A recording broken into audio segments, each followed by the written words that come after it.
Hello guys, ayan, lalabas tayo. Sobrang init sa labas guys. So ayan, tingnan nyo, sobrang init. Paano ka ba lalabas sa bahay pagka ganito? Sobrang init. Ayan, ang inyo. Ang inyo. Raincoat. Ayan, sobrang init guys. Ayan, nag-retouch ako lang konting guys. Ito yung new look ko today guys. Ayan. It's my day off today guys. So ayan. Sobrang init dito sa labas guys.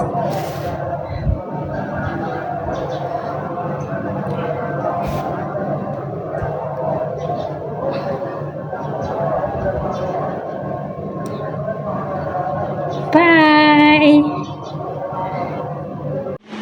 So ayan guys, ipapakita ko sa inyo kung gaano kainit dito guys. So, na 9 o'clock pa lang dito guys, pero sobrang tumaginting na yung init guys. Ayan, lalabas ako pero babalik din. Thanks for watching guys.